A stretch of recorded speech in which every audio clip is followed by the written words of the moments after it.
Okay, hi everybody. Welcome to the breakout session on health equity and human rights.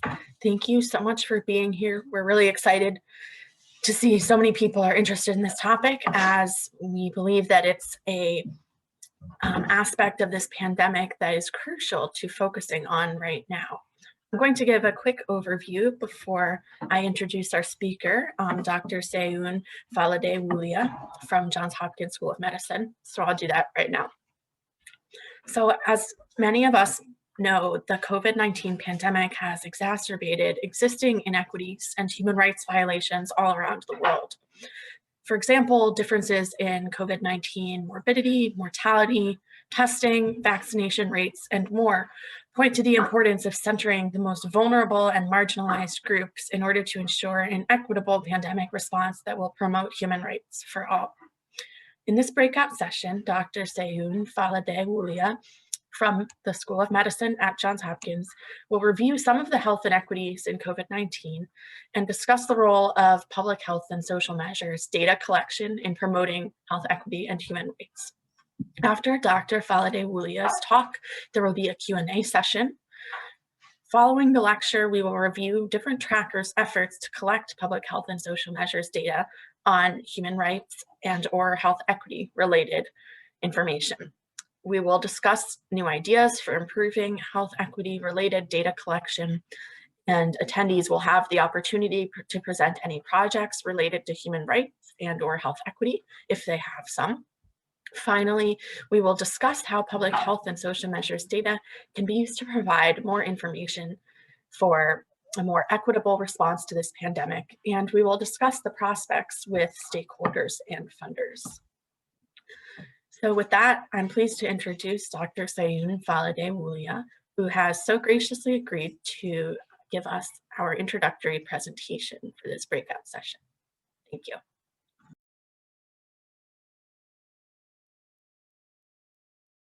Thank you so much, Sophia, for that introduction. It's so exciting to have many people here. I'm going to jump right in so that we have enough time at the end for discussion.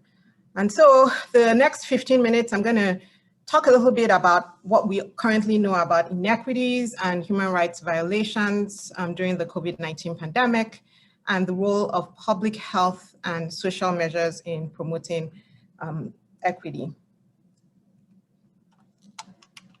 Okay, and so I'd like to make sure that we're all starting from the same place. I think it's really important that we can clearly distinguish between equality versus equity. And I like this pictogram that I think depicts it well. So the idea is that, you know, everybody enjoys a good game, right? And so all three people that you see in the first graph want to see the game. But there is a systemic barrier, and that's the fence, right? Which means that some people are tall enough to see the game and some people are not. I would like you to think of the boxes as our resources. In the first plot, you see that the resources are equally shared out, right? But it still doesn't look fair because the tall people could see the game even without the box, but the shortest people still cannot see the game. So that in the second plot, you see what seems to be more equitable, where those that need more resources, so the shortest person has 2 boxes, and the person that doesn't need the resource has no box. But I think that while this redistribution of resources seems to solve the problem of addressing the systematic barrier, which is the fence, we need to get to a place as a society where we are actually pulling down those systemic barriers. And what you see in the last picture is that instead of a solid fence, you now have a wire fence where everybody, regardless of their height, can see through the fence and hopefully enjoy a good game. So let's talk about COVID-19. We all happily came into 2020. Some of us heard about some cases of a severe pneumonia in Wuhan, China, and nobody would have thought that we would be where we are today globally. This is data from the JHU coronavirus dashboard, and as of March 2, 2021, there have been millions of cases globally. The United States of America is one of the hardest hit countries related to COVID-19. Early on in the pandemic, we began to hear reports of disparities in outcomes. This is data from a very nice review written by Eileen Scully here at Hopkins, which shows the comparative rates of COVID-19 deaths by country, sex, and age. And what jumps out is that the men in blue seem to have a much higher rate of death, regardless of country, than the women in pink. So clearly, there's a disparity. In the next plot, you see the case fatality rate by age. And again, we see the early signs of what we now know to be true, that the older you are, the higher your risk of poor outcomes related to COVID-19. But regardless of age, men still seem to have worse outcomes related to death than women. As of March 2, 2021, there have been over 28 million cases of COVID-19 in the US, and over 500,000 people have lost their lives to this disease. But the distribution of cases and deaths is not even. New York City was at ground zero in the US. And here I show two plots. This is essentially giving a zip code to COVID-19. In the first plot, you see the concentration of COVID-19 cases by New York City zip code. And then in the second diagram, you see the share of adults with a college degree in those same zip codes. So let's focus on the first picture. The darkest colors are the zip codes with the highest concentration of confirmed COVID-19 cases, and the lightest colors are the zip codes with the lowest concentration of COVID-19 cases. The college degree plot shows in darkest colors the zip codes with the highest proportion of college-educated individuals, with the lighter color, the zip code with the lowest proportion. And it's almost like these two plots are a flip of one another. So essentially, COVID-19 cases were concentrated in the zip codes with the individuals with the lowest levels of education. So that's another disparity that we became aware of early on.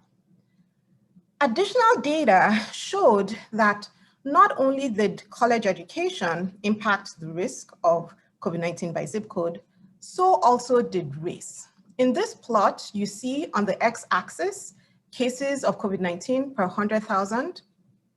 And on the y-axis, the percentage of Black people that live in a zip code. Again, we see a disparity where the higher the percentage of Black people that lived in a zip code, the higher the number of cases there were in the zip code.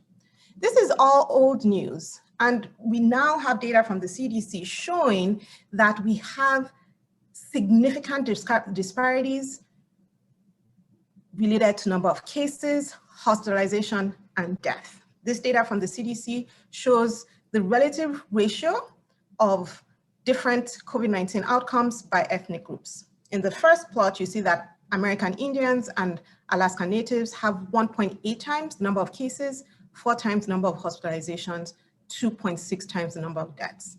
In the third column, you see that Blacks or African Americans have 1.4 times the number of cases, 3.7 times the number of hospitalizations, and 2.8 times the number of deaths. The fourth column shows among Hispanic persons similar disparities with 1.7 times the number of cases, 4.1 times the number of hospitalizations, and 2.8 times the number of deaths. What could be the potential explanation for these significant disparities? And for those that have been involved in health equity work, this wasn't a surprise. But for many others, what COVID-19 did was show us in a glaring manner what happens when you let decades of systemic social and health inequities continue, so that when a pandemic like this arises, the outcome is significant inequities in outcomes. Now, this is a diagram that I put together that I hope highlights some of the systemic social and health inequities. So if we start with discrimination, we know that people of color, ethnic, and minority populations suffer discrimination in settings where they really shouldn't, in healthcare, housing, education, criminal justice. These discriminations have contributed to an education, income, and wealth gap, so that there's inadequate access to quality education in many communities, which leads to lower high school completion rates, lower college education rates, and limited job options. So that for many people in these communities, their only options for occupation are occupations in essential work settings, factories, grocery stores, public transportation, the meat packing industry, which means that when COVID-19 hit and the stay-at-home orders were put in place, guess who had to go to work every day? These communities, because they had to go to work every day, they had close contact with the public, they had to go on public transportation, they were unable to work from home, and even when they felt sick or were concerned about their risk of acquiring COVID-19, they had to continue to work because they did not have any paid time off, leading to an increase in COVID exposure and increase in number of cases of COVID in these populations. Your occupation also has an impact on your healthcare access, so that we know historically communities of color have had higher rates of lack of insurance or underinsurance. Other things you need to get to a doctor's appointment include transportation, childcare for your kids, time off work, which you don't have access to if you don't have a job that supports that, which has contributed to disparities in health outcomes where communities of color and minority populations have higher rates of diabetes, heart disease, hypertension, and asthma, which we all know predisposes to an increased risk of poor outcomes for COVID-19. And so this is like almost like a hamster wheel, which goes round and round and round and leads to worse outcomes through many different mechanisms, so that the inequities we see related to COVID-19 cases and outcomes are not surprising. In the UK and Wales, there was early attention paid to trying to understand how much the social factors might be contributing to differences in outcomes. In this diagram, you see age-adjusted and fully adjusted rates of deaths comparing different ethnic and minority groups to white populations. And what you see in green is in the age-adjusted rates, you have significantly worse relative rates of death compared to white populations than in blue. So the blue graphs are Cox proportional hazards models. They're adjusted for geography, the population density where you live, area deprivation, household composition, the highest qualification held by household members, occupational indicators, and exposure measures, which they got from their 2011 census. Now, I think it's interesting that the blue plots are much shorter than the green plots, suggesting that you could adjust away some of this differential risk of death by adjusting for social measures, but not completely, suggesting that there's more work to be done to truly understand how public health and social measures are impacting COVID-19 outcomes. I'd like to talk a little bit about the meatpacking industry in the US as a case study. Now, meatpacking plants in the US are staffed predominantly by people of color, and they were considered essential workers. Early in the COVID pandemic, the workers continued to work in close contact. The meatpacking plants were kept open, although we knew that there were beginning to be high rates of transmission of COVID in these settings. We knew that COVID-19 was transmitted through aerosol transmission, and we knew that protective equipment made a difference.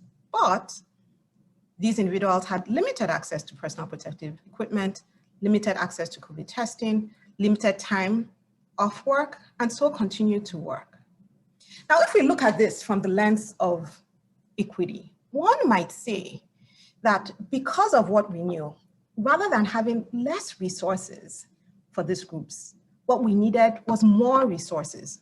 Unfortunately, that's not what happened, so that we had over 45,000 cases of COVID-19 reported in these plants, over 500 outbreaks in 38 states, and many deaths.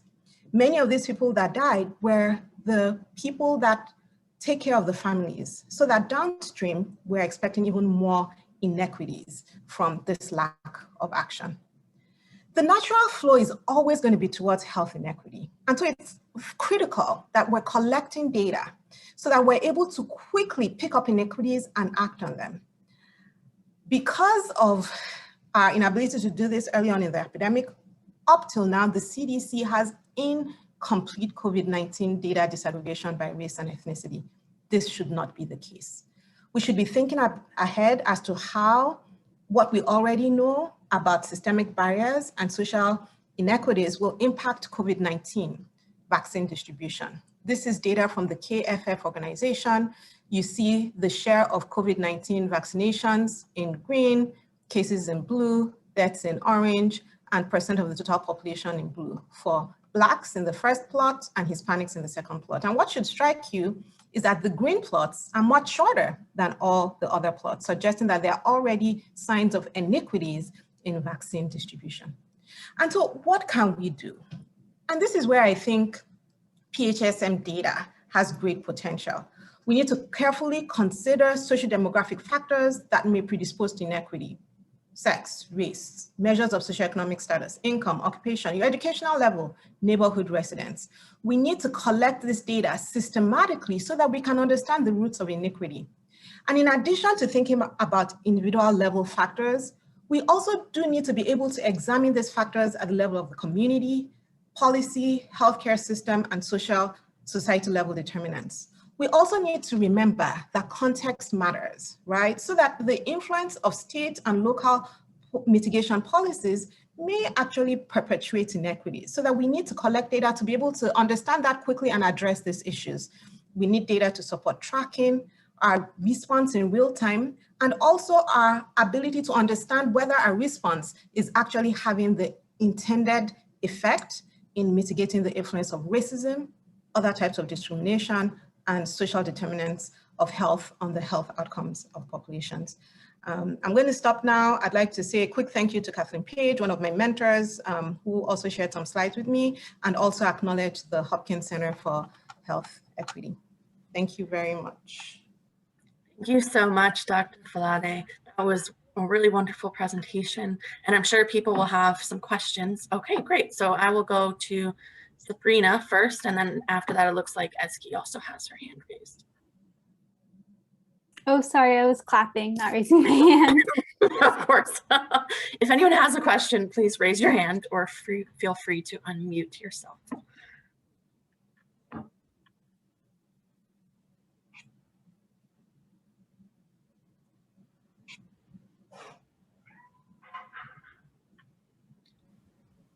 It looks like Anika has a raised hand. Mm-hmm. Yes, thank you so much for the presentation. I think this is really, really important to look out, and especially for the next pandemics, which probably will come, to highlight this. And I mean, we cannot change it now anymore, like what's in the past, but I think it's so important to highlight it for the next disasters and pandemics. My question actually is, you showed the vaccine distribution against the proportion of ethnicity. And I was wondering, like, I thought about like how it is here in Germany. It's about like we have age discrimination here. So first the elderly will be vaccinated. And I wonder whether there might be a bias due to the fact that the more privileged you are, the older you get. And I mean, as you pointed out, if you're white in the US, you are more privileged, and you can see that being white, you have a higher likelihood to get to a certain age. So I was wondering whether we can see here more a systemic discrimination that already was beforehand, that in fact you don't have so many elderly of certain ethnicities because they cannot even get to the age of being able to be vaccinated first. Yeah, that's a very important point, Anika. And so right now, the phase at which the US is, most people over the age of 65 in most states should have access to the vaccine. And the distribution of people of that age by race doesn't vary enough to explain away these disparities. I think some of the things that might explain it more is the way the vaccine is being distributed. So for example, in a lot of places, you have to sign up electronically to get on the list and go to a place. Now, if you don't have access to the internet or a computer, then you don't have access to sign up, right? That's like the basic barrier. But then a question is, how do people become aware that this sign up is available, right? So that some people who have, access to social networks that have more social capital in terms of their awareness of how to sign up, where to sign up, they have higher access to the vaccine. And so the question, I think, is now that we have this data, what we should be asking ourselves when we go back to this equity framework is that maybe we need to do more for the populations that we know are more at risk. Instead of just asking them to sign up, if COVID-19 has a zip code, should we be going to those zip codes and offering COVID-19 vaccination in those zip codes to make it easier for them to access the vaccine because they're already disproportionately impacted by the pandemic and also have the fewer resources to be able to use our existing mechanisms to access the vaccine. But great point, Anika. Thank you for your answer. That's actually really interesting. And maybe like having access to internet and distribution would be also really interesting to look at for further research. Yeah, thank you. And I think Nathan has his hand raised also. Hi, thank you for taking the time to give this presentation. I certainly learned a lot, and I really appreciate your time and your insights. I had a question about representation of marginalized communities, especially in the collection of data. One thing I've learned from the vaccine distribution, especially recently, I'm in my current role within Case Western Reserve University, helping to create educational materials about the vaccine. One thing I've watched, especially as I've been closely following the materials the NAACP has been putting out, is that representation of marginalized communities within efforts to combat COVID has helped build, or has been advertised as a way to build trust with those communities. And I guess my question is, what lessons can we learn in terms of representation from marginalized communities within vaccine development, data collection, that we can use moving forward to proactively address future pandemics and build trust in public health measures? Yeah, that's a great point. And that was something I didn't touch on my talk at all, the impact of just medical mistrust in communities related to things that have happened in the past. And I completely agree with you, Nathan, that representation matters.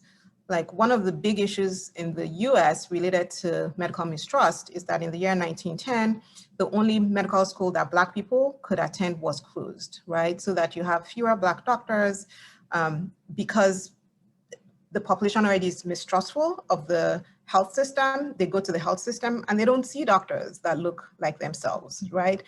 And what we know from qualitative work that has been done in many parts of the US is that patients want to hear from doctors and healthcare providers that look like them, right? We know that some of the concerns that have been raised is that certain groups are getting different vaccines and that the vaccine will have a different effect in certain population groups. And the ability of people that look like these communities that have concerns being able to share their experiences, right? Being trusted voices, I agree with you, Nathan, will have a significant impact on not only the data you're able to collect, the people that will be willing to give you that data, and how well the educational campaigns like the one you're working on will impact those communities you're working with.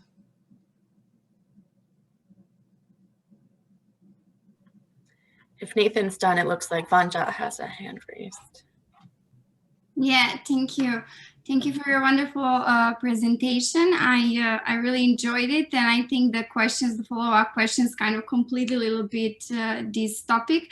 I just wanted to say something which is a little bit of my interest, and it's connected to your presentation, and to hear your opinion on that. It's specifically the migrant population and the health outcomes of the ongoing pandemics, specifically on undocumented migrants. Like I know here at the moment I'm in Spain, there is problem of elderly migrants that full the conditions to apply for vaccinations are not being able to apply for one, to register their names since they don't have documents or they don't have access, etc. And during this pandemic, not only in the European Union, but in the most of the countries, we didn't see a lot of migrant-oriented policies like against COVID-19 that would produce more integration of migrants into the health systems. But yeah, if you could comment that a little bit. And I just wanted to share something that I know from a colleague in Brazil. They work on the implementation on the new kind of pilot for telehealth system that is exactly what you said, like the problem of telemedicine when people don't have phones or they don't have applications, like the most vulnerable parts of Brazilian population and in other South American, Central American countries, and yeah, around the globe. But they are implementing something interesting, like in parts of Brazil that people go to receive the telemedicine service, they go to the health facility. So they don't access the application or something, they go to the health facility where they have access to do some tests using telemedicine or access to the phone or yeah, other means. So, I mean, maybe that could be also interesting in implementation of vaccines or something with the most vulnerable parts of Brazilian population at least. But yeah, thank you very much. Yeah, that's a fantastic point, Vanja, which again, I didn't have time to cover. Like in the US and like you've shared in many other countries, immigrant populations are having disproportionately worse outcomes related to COVID, related to some of what you've said. In the US, for example, because of policies that actually discourage undocumented immigrants from accessing the healthcare system, we have seen worse outcomes, not only for COVID-19, but for many other diseases, which unfortunately negatively impact the whole society, right? So that if you are requiring people to have an ID to get a COVID-19 vaccine, they're never gonna get the vaccine, right? But unfortunately, we need to have social herd immunity because any harm to these populations negatively impacts the whole population. And it is critical that we begin to think about the systemic barriers that immigrant populations face and how we can address those barriers to increase, one, trust in the system, because a key issue in the US, for example, is people don't want to be deported. They don't want to go to the health clinic and be deported. Like, how do we change our policies so that people feel comfortable accessing the healthcare system, so that they get the needed healthcare they need, like the COVID-19 vaccine, without fear of deportation, so that as a society, we have both biological and a social herd immunity to protect us from the ravages of the COVID-19 pandemic. Yeah, thank you. Actually, in the EU, there were little positive effects of the pandemics on that question. Like I think in Ireland, Portugal, they gave like a law, like in parts of Italy, like allowing non-documented migrants to go to the health facility with the promise not to be deported or to share with some other agency, like migratory agency information. So yeah, that's something that could maybe be explored for the future as the model, not only in the pandemics, right, but in general. Yeah. Thank you very much for your answer. Yeah. Yeah, and I really like your idea about the telemedicine as a way to improve access. Yeah, I'm looking forward to see how it's going to look like, but it's a big problem in Brazil with yeah, the health services. Yeah. Thank you. Okay, well, unfortunately, we have to move on from the Q&A right now, but next I would like to invite any representatives of trackers who are here to speak on their efforts to collect data on human rights measures or health equity related measures. I believe Chris Grundy wanted to speak on that. So Chris, if you would like to start, please go ahead. Well, I'm happy to start.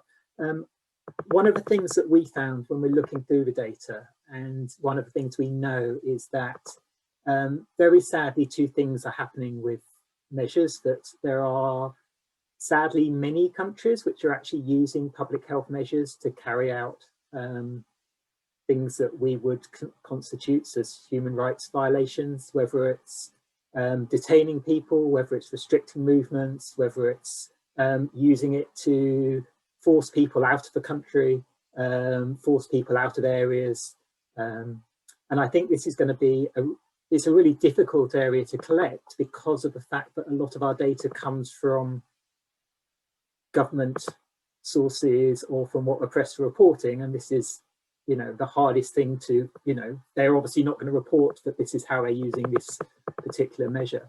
And I think this is one area where, as far as I know, there's been very, very little work because the data is so hard to come by. And I think it's somewhere where we really need to look at exactly what is going on and how these measures can be so easily misused, whether it's withholding vaccines or giving your vaccines to certain groups, or, as I've mentioned, other things. But yeah, I definitely think we see it appearing in our data set, a limited amount. We have a category for specific groups that we're interested in. So vulnerable groups, we call them. We have a specific one for refugees and other things. But yeah, tracking that down, I don't know if anyone actually collects any data yet on it. Thank you. Yeah, Chris, I think that's a big area of need for data collection. And on your, to jump off of your point, if anyone else would like to speak up now on their trackers, I know we have a few attendees here that represent trackers that do collect data on vulnerable populations. So if anyone would like to discuss that, please go ahead.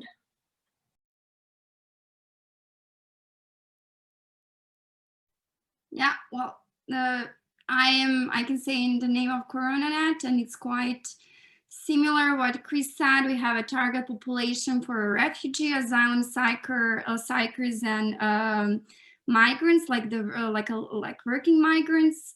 And we do extend sometimes and make modification in our survey in some subcategories correspondingly. That's why we had this additional target population, but we don't really have like, we can, for example, grasp, for example, parts of these policies, like a vulnerable population policies, but we don't have specific maybe gender or race targets that could like make more like input in those policies.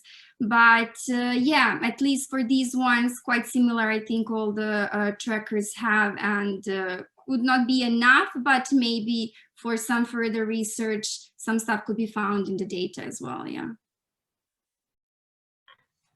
Yeah, I know actually Sabrina Epstein is here representing a tracker that is targeted towards a specific vulnerable population. So Sabrina, if you'd like to go ahead now and give an overview of your collection.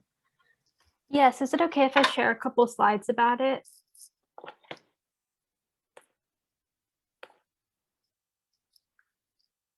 Hi all. Yes, my name is Sabrina Epstein. I am with the Disability Health Research Center, and we are working on tracking disability inequities in the COVID vaccine rollout in the United States. And so to frame this as a health equity issue, which it certainly is, there's the World Health Organization estimates that 1 in 7 people worldwide have a disability. And in the US, we know that a quarter of the US adult population has a disability of some type. And with the COVID pandemic, we've seen an exacerbation of these inequities with new gaps in accessibility to things like COVID tests and COVID information, limited disability data with public health surveillance on COVID not counting disability as a demographic variable, and also the impact of the pandemic response not being as disability inclusive as it should be, and creating new problems that way with concerns of things like healthcare rationing. So on that note, we created the COVID-19 vaccine prioritization dashboard, which tracks COVID vaccine prioritization for US states and territories across 4 categories currently: long-term care settings, such as nursing homes, other types of congregate care settings, people with chronic conditions, and additional disability-related groups. Not only are we tracking which phase each of these groups are falling into, but also how each state is defining those groups, because particularly for the latter two categories, chronic conditions and disability-related groups, every state is defining it differently. So our methods include collecting data from health department websites manually. We have a team in partnership with the Center for Dignity and Healthcare for People with Disabilities. A random sample of 10 states or territories undergo double data extraction and data entry, and the sources are included in the dashboard. And most importantly, we're prioritizing accessibility of information. A recent report found that every state vaccine information website had accessibility problems. So things like people with vision-related disabilities can't access them, but our site does follow those basic accessibility guidelines. So we're making that information accessible so that people with disabilities can identify when they can get vaccinated. So this is a snapshot of what it looked like from our previous update. We do update it each week. So as of today, we have our most recent update. And as you can see, it lists what phase each of these categories are in, as well as the current phase. And then when you click on each state, it shows you the definitions for each of those groups. So you can see here, for example, Louisiana has dialysis patients, and particularly people who are 55 to 64 with chronic conditions prioritized. So not everyone with a high-risk chronic condition is prioritized for that vaccine, and that is certainly an equity issue. So since we launched the dashboard on February 8th, we've had quite a wide-reaching impact. Literally the next day, the National Council on Disability, which is a federal agency, cited the dashboard in a call to the National Governors Association about this exact issue. And several local, national, and state level groups have similarly used the dashboard, which is really exciting. And we've been getting over 1,000 views per day. So this is really a needed tool for the disability community.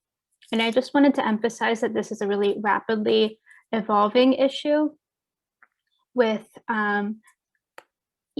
these issues changing on a daily basis. So here's a couple examples of some of the changes. Like on a more positive note, Ohio recently expanded its chronic conditions definition to include more high-risk groups, that, especially those that were rare. So things like ALS and bone marrow transplants that we might not have as much data on just because the sample size is smaller.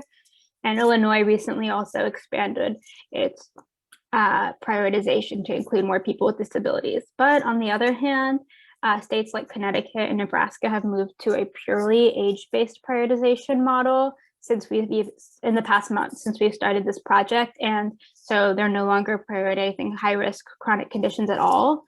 And more than half of states have some congregate care settings like group homes, which are for people with disabilities, prioritized later than congregate care settings like nursing homes, even though all of those areas are facing very similar challenges with COVID management.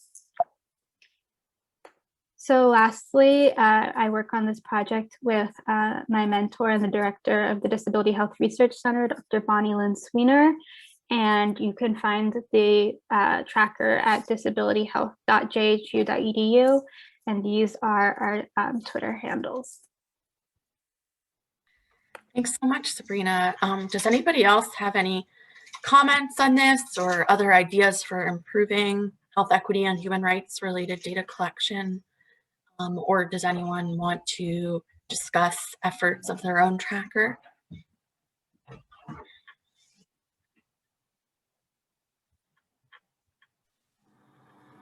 I've got a question if nobody else has got anything, but I'll wait to find out if there's any other questions first. Yeah, Chris, I think you can go ahead. I don't think we have anyone raising their hand right now. Okay, I was just wondering, do the people here think there's what chance there is to actually look at some of the more civil rights type variations, or do we think that the data is so well hidden that it's so complicated to collect that we're not going to get it? So for instance, I happen to know that, I'm not going to name the country, but I happen to know that in one country they did something which looks really normal. They closed supermarkets. So they closed this set of shops, which lots of people are doing. It doesn't seem particularly bad. But what they knew was that a particular group used these shops, and it's the only place where they shop. So when they closed those shops, those particular group had nowhere to get food, so they had to leave the location. And then once they'd left their location, they set up border checkpoints where they had to show their passports and their entrance documents. So they were able to monitor the movement of these particular groups as they tried to go home. And if you look at the measures, that would, you wouldn't think closing supermarkets or closing shops would be a particularly civil rights violation. Most of our countries are doing that. So I just wondered if the people here think there are data sets that we can collect, this is something that we can do, or whether we would be better off focusing on some of the things that we could definitely collect good data for. Just wonder where people view it would be good to sort of put some extra effort. Thank you.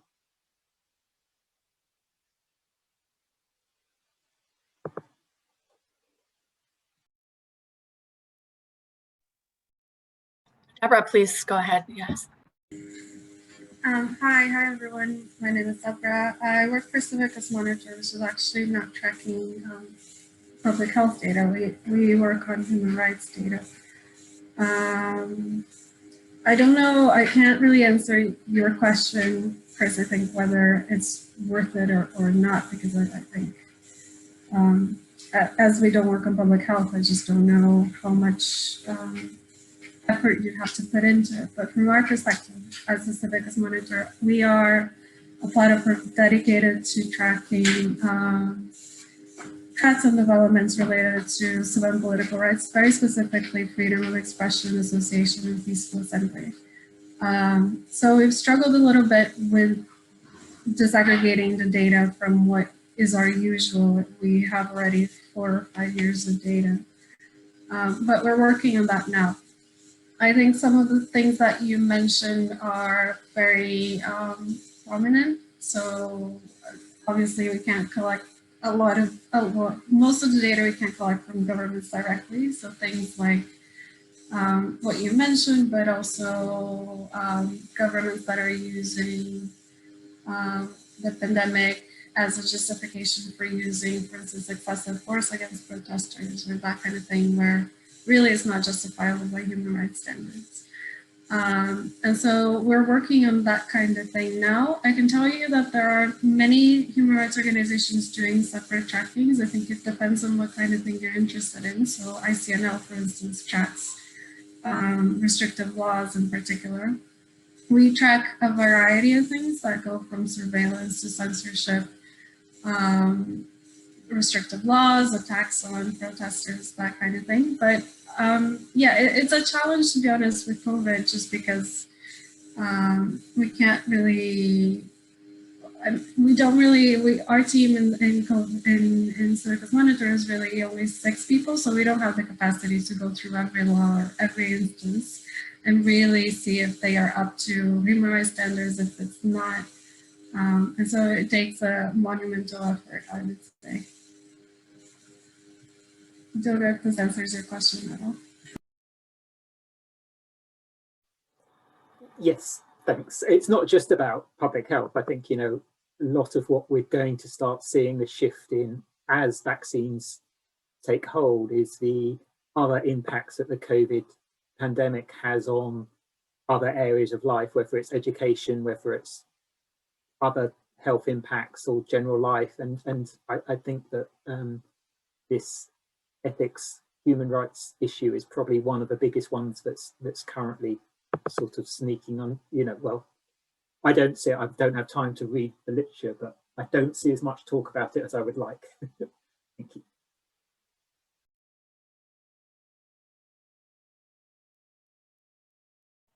Yes, Vanja, go ahead, please, if you have anything to respond to that. Yeah, well, I just wanted to say that I really like that we have like a panel or whatever like this, and I completely agree with Chris, as I am like one of the co-PIs in the CoronaNet, and having the human rights aspect is really hard due to the taxonomy and like limitations. And your example is one of just most perfect examples how it's really hard to do that. And also like when we have policies, for example, when government is going against some measures, for example, asking people not to stay at home or asking people not to do something, that's also impossible to track. And some of those have direct impacts also on the vulnerable or human rights position, like, yeah. So I just want to say that, like Deborah already said, basically like some stuff that I wanted to share, but for me, for example, like who is mostly like keeping an eye on some migration progress, there are some also like besides like a human rights organization, there are good indexes that at least in for migrants is developed, and actually OECD is doing a quite good job.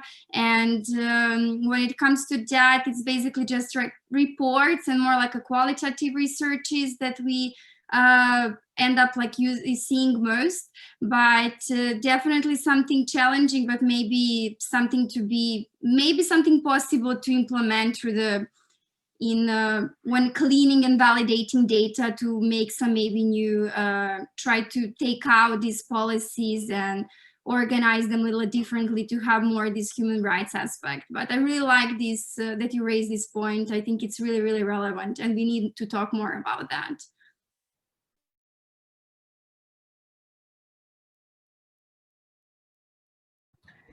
Yeah, Eski, would you like to go ahead? Yeah, thank you very much, Sofia. Yeah, thank you very much for the great presentation, Sabina. When I was listening to you, I saw that you are using subtitles, and it was really a moment for me, because I was wondering, for example, whether our data collection efforts actually include people from disability or people from different backgrounds. For example, are we using subtitles in our training videos? I was wondering how actually data collectors include people with disability in our data collection efforts. So it made me wonder. Yeah, that's a really great question. Thanks for asking that. Unfortunately, a lot of data collection efforts do not have those accessibility measures built in, but it certainly makes any data collection effort better. If you were doing things like interviews or putting out videos, having someone to caption it is really helpful. There's online automatic captions and features you can use of Zoom, but the best is to have someone in person, a real person who can type out the captions virtually. And also to make sure that all of your data has, if it's in infographics, which can be really helpful for visualizing the data for some groups, just remember that that's not inclusive for everyone. So make sure there's alt text and image descriptions and that your work is high contrast. At the Disability Health Research Center, we've been working on a qualitative study about COVID impacts for people with disabilities. And we built in all of those accessibility measures. And I think it made our data even more interesting, and more people were able to be included who are usually not able to participate in research, particularly in qualitative research. Thank you so much, Sabrina, for those really important points. Deborah, please feel free to go ahead. And just quickly, I want to just remind everybody that we have 10 minutes left, and I am posting the link for the main conference to get back in after this for our last session of the day, which I will send right now. But Deborah, please go ahead. Oh no, actually, I think I raised my hand accidentally. I don't really know. Oh, okay. Not a problem. Yeah, if anyone else has, okay, it looks like we have Robert with something to say. Great work that everyone's doing on this so far. I'll just add sort of my 2 cents into this, and it's kind of nice to see some of the people here. I've been sort of playing around with the various databases that are out there in the attempts to collect data in the context of a broad scope of human rights. And I have a tremendous interest in trying to figure out how to be able to disaggregate some of the data sets that may have this information in there. It's good to see Vanja in there. I was one of the reviewers for the CoronaNet research paper that went out, and it was a tremendous amount of work. I was so thrilled to see that somebody was doing this. And there's a lot of information in there that I think can be extracted out.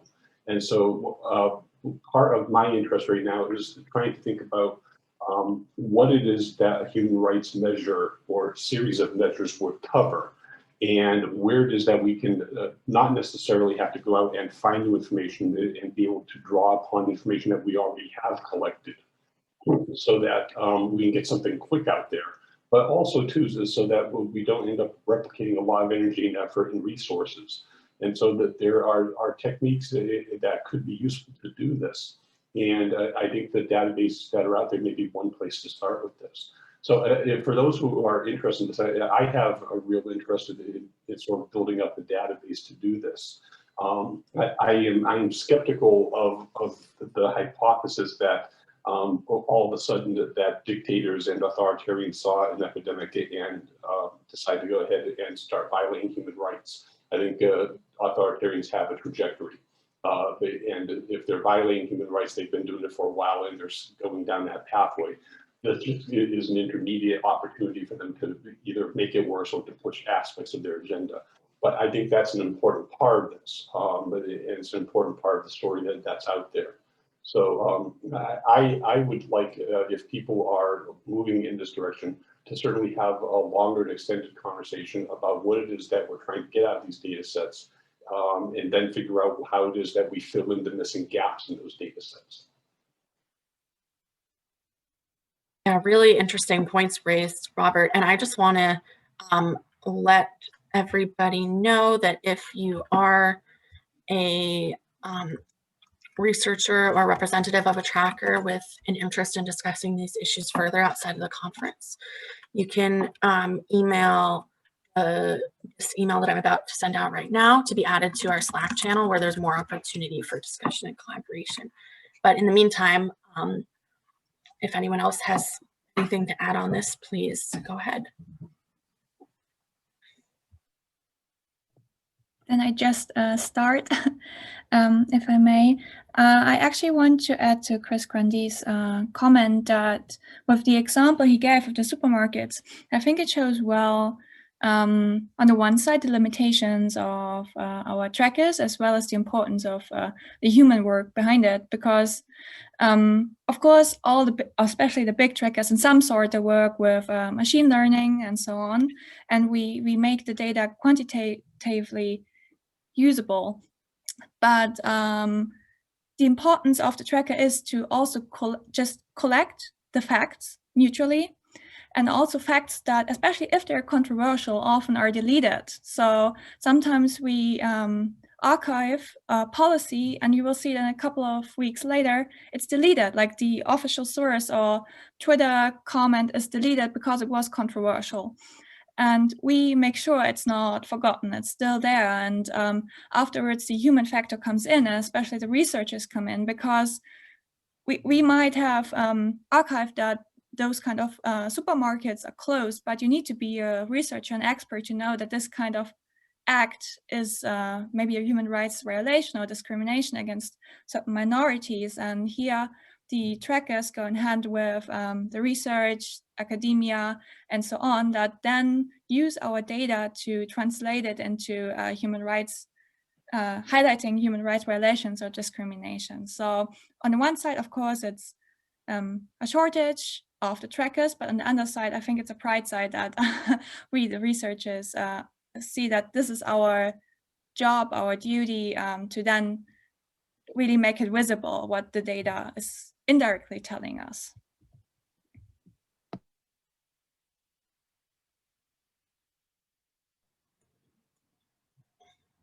Yeah, it looks like Nathan wanted to say something, and then Yushi and Deborah as well. Yeah, thanks everyone for adding your insights on this. I guess I had a question that I've been curious about. So I've done some work kind of cataloging policies for Honduras over the past few months for CoronaNet. And one of the things that human rights and human rights violations that has kind of been, I don't know, challenging for me to see is basically the question of how do we know human rights are being violated? And it seems like a simple question, but I think it's sometimes challenging to answer because it goes hand in hand with this other issue of governmental transparency. I mean, there's a governmental transparency dimension in the CoronaNet database, but much of the time when I'm coding Honduras, it's just kind of like the police is saying like, oh yeah, this thing is happening in Honduras, and there's not really much more information given. So I guess I'm curious as to in the future what the best way to understand what human rights violations will be coming about. Will it be just from tracking policies? Will it be kind of this back and forth between people who are tracking policies and people who are on the ground and actually able to see the impact of those policies? Some combination. I'm curious to hear thoughts.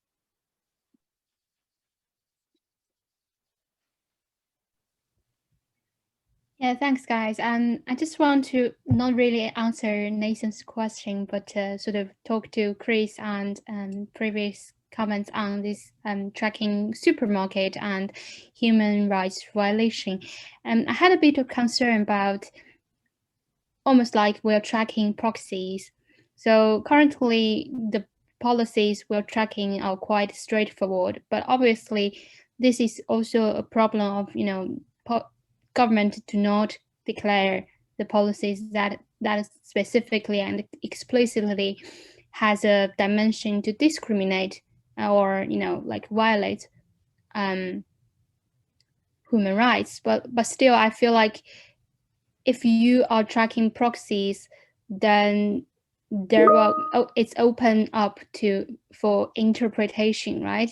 So I don't have a particular strong opinion about it, but I do think it's more like, you know, inspired by you guys. I'm just thinking about whether what is the principle here. Like, are we gonna, you know, if we start to track something not made by the government, or, you know, like we're policy trackers, but obviously I'm not trying to limit what we do, but just trying to sort of, you know, I'd like to hear from Grace.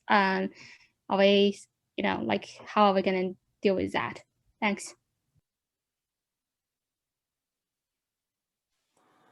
Yeah, I think this is, I mean, the reason I ask is I think this is one area where I'm a real fan of mutual data collection. So rather than having sort of that you have data in usable formats, but maybe for things like this, it really is where we need specialist trackers, and that's we should be working together. You know, we should be really saying, you know, okay, I'm a specialist tracker on this region, or I'm a specialist tracker in this particular area, and making sure that rather than trying to just collect little bits around it, but we really say, look, there's this specialist out there that's not got any money. You know, these are the groups, you know, this is an important aspect, and we need to be making sure that they're involved, and, you know, that they are actively collecting data and not feeling that, you know, that my tracker has to include, you know, I know the limitations, and I would much rather a specialist work with a specialist tracker and say, look, you know, can we get, you know, you do this, it's what you do, rather than try and, you know, say we'll have some things, but it's not going to be rigorous. And I'm a big fan of, you know, whether it's a region collecting their data, whether it's a specialist topic like this, having groups that really are the leaders in that field and push that forward. And, you know, we support them and we work with them, and whether it's incorporating their data into something like CoronaNet, or whether it's just knowing that it's there and saying, look, there's this other totally different group, the variables we want will be different, so it doesn't make sense to load it into CoronaNet, but they should be an associated group. And anyone, you know, someone comes to me and says, I want to look at human rights violations, I say, this is the group to go to, you know. Thanks. Just want to jump in quickly and say that the breakout session is now officially over, but we do have a built-in 15-minute break in between sessions. If anyone is interested in staying in this breakout room to continue the discussion, please feel free to do so. Otherwise, you know, we'll see everybody else in 15 minutes. And like I said, the link is in the chat. But yeah, I think we can continue the discussion for anyone that is willing to skip that break.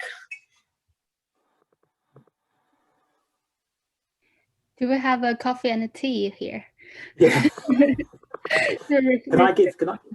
Sorry, I was going to just say two things. Firstly, sorry, I'm have a disability, and my disability names for me are absolutely terrible. But one of the nicest bits of feedback that I've had from a volunteer in our network was someone with a severe disability who the whole stay at home had totally shut down their world. And she said that working on the project was probably the biggest thing that stopped her from going into a spiral of depression. She said she felt part of the team. She loved the engagements. You know, having a disability myself, you know, I know the volunteers, and we make it totally clear that we probably can't provide materials for every disability. So speak to us about what they need. And if there's a specific thing they need, then we will sort that out specifically for them. But it was great to have a volunteer who's one of our most active volunteers step up and just say that it had made a massive difference to how they found coping with the pandemic. Makes you feel good for lots of different reasons. Yeah. So wonderful to hear. And oh, sorry, go ahead, Chris. And I was just going to say, I definitely think there's scope for setting up a group. I know I was just messaging Deborah and people, and I think we should maybe look at establishing a group of people who would want to look at this as a separate sort of what can we do. Definitely think that's something we should do afterwards. And that's a really great idea for the future.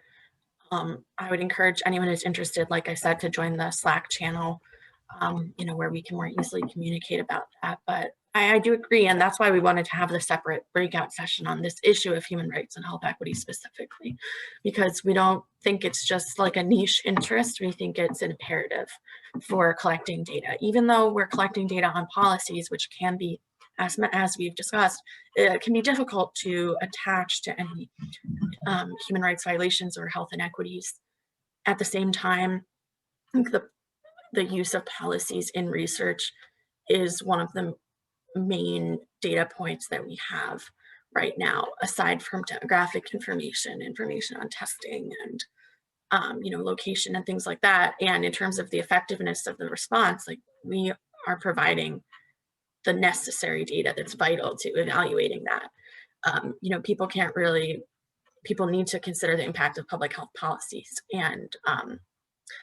And I think, Chris, you have a really good point.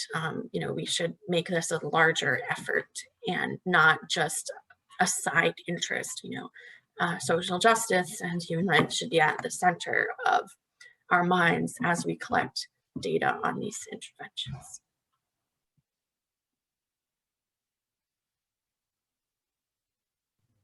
Yeah, just if I may, it's for my own research interest because I'm a social policy researcher, but I think it's also related to, you know, like human rights and also disability. I wonder, Chris, again, this is a question for you. You sort of integrate many data sets. From your observation, do you find good specialized tracker is following with, you know, social policy or welfare state measures?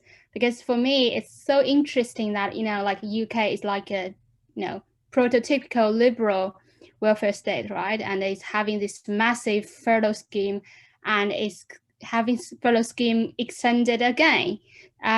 So it's just doing some bizarre thing, and, you know, like the most equal Nordic countries. Talking about migrants, I have a bit of, for my own research, I did a bit of research that the NHS is offering every migrant, documented or undocumented, the free treatment, whereas, for example, if my memory is correct, Finland does not do that. So they still need a bit of payment, and it's not offering free COVID treatment to all visitors. And So this is kind of, so-called Nordic heaven, right?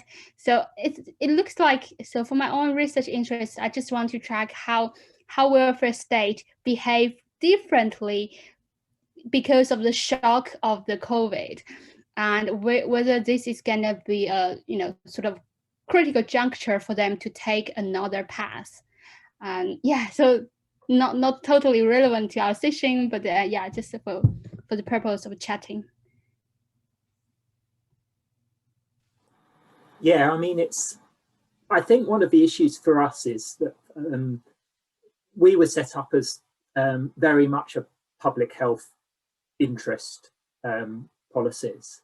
And so our taxonomy was developed. It's I would say it's probably one of the stronger taxonomies for the sort of general measures, because it was thought through from what we know about putting interventions in place to respond to big influenza-like outbreaks. But we recognise that didn't cover anything on the sort of bits around the edge, like the stuff you're talking about, the economics, the communication, scaling up, that type of thing, finance stuff. So we did include some categories on that. We just grouped them so that we didn't exclude data from the groups that we work with. But what we found was that actually only really of the groups that we work with currently, only Oxford collect anything on the finance type, those type of sort of extra money given policies. We occasionally see things from some other groups, but it's very, very rare. Most of them don't collect.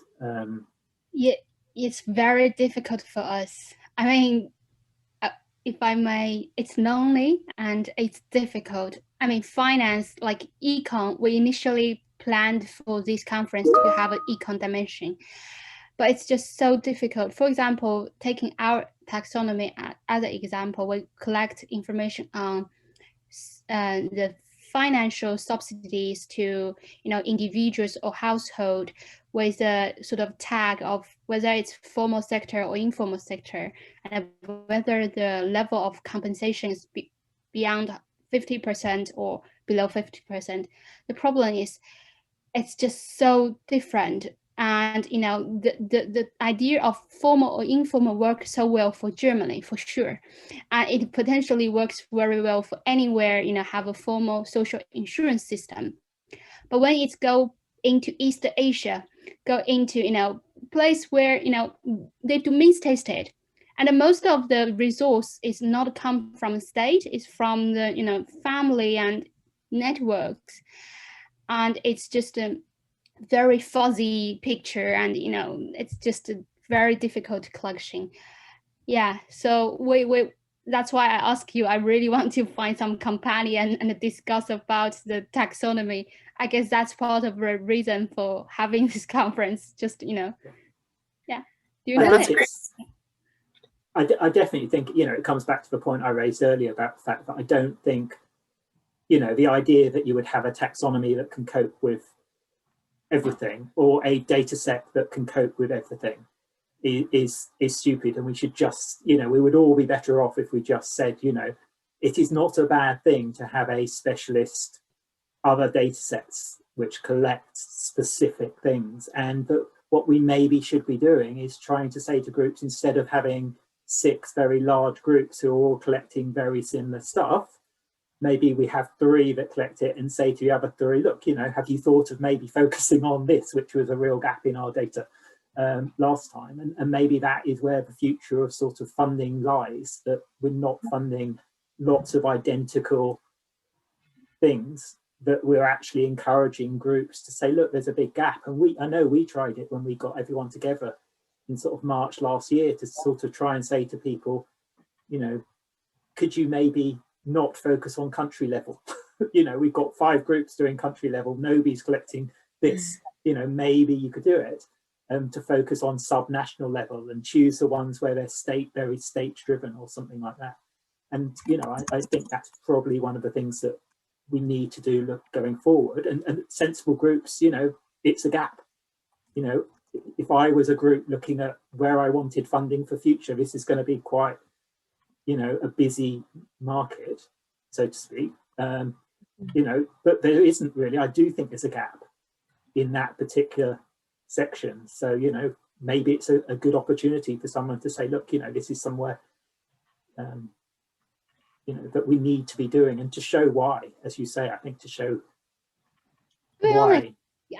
Exactly. I think, firstly, I mean, this sort of magic wand is like, you know, we use it all the time. If you have the magic wand, what are you going to do back to March last year, and what kind of data you want? But also, like you said, like we need to make it a marketplace. Like you got to have overall, I think in the ideal world, you have overarching funding, which bears some strategic priority. Then, you know, trackers will diverge. They wouldn't go into the very crowded places. And that is just, you know, sort of combine the priority of data and their motivation together. That is the idealist world. Without, you know, sort of, that's why I think taking stakeholders, media and funders to, you know, to discussion is so important, because, you know, like these trackers, if they want to decide themselves, sometimes it's just, you know, like, for example, two institutions are just have the same speciality, right? You can hardly ask one of them to go into somewhere they probably have less experience. But if there are some motivation, then that is another story, and a lot of agency would be elevated or leveraged. Looks like Yushan has something to mention. Please go ahead. Yeah, actually, this is actually the idea I just come out during the conversation. So some people mentioned about collecting data with a focus on marginalized population or vulnerable population or migration.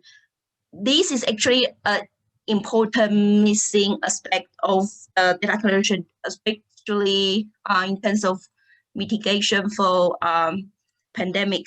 But the one thing that can be turned out to be very tricky is that so traditionally we have data can collect at country level, subnational level, but when it turns to collect data with like certain social demographic or population level, this type of data sooner or later will become a significant bias in the training data if people utilize this type of data for some type of analysis later. This is what nowadays most of lots of concern about the training data bias or the ethnic aspect of like big data analysis, because like with regard to whether or not the issue is related to pandemic, many like people who are in a relative poor socioeconomic status, their demographic features and information embedded in a data set, and those are even it's just simply a zip code. All this information becomes a significant bias, like for many advanced analysis, particularly some policy analysis. So no, I just have this idea because when people, so there is no answer with regard to, or a better solution with regard to how we can balance this issue. On the one hand, we want to collect data to really tackle the question, the need for this vulnerable population, but on the other hand, how we can better protect their privacy or the so-called fairness of the AI model, something like that. That's something, just image, you can imagine that for all the data we are collecting now, it's going to be a big historical data for future pandemic preparedness or prevention. And all these type of information, if we disaggregate the data collection to like really like local level, the zip codes or the social demographic features, all these information will be sooner or later becomes the bias embedded in the data set that is what so many like people from computer science or more like data science perspective, they want to eliminate.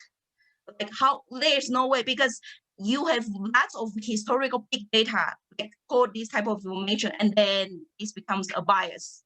So you have the training data, utilize what people collect now as big historical data, and then if we want to utilize to predict or dictate for future like hotspot of pandemic or whatever, and then this becomes a very like inherent and existing bias, like you utilize to train your model to test your future model. Like, yeah, so that's the idea. So this is actually a big challenge that lots of big data and AI people like really like lots of conference want to tackle these questions. So just yeah.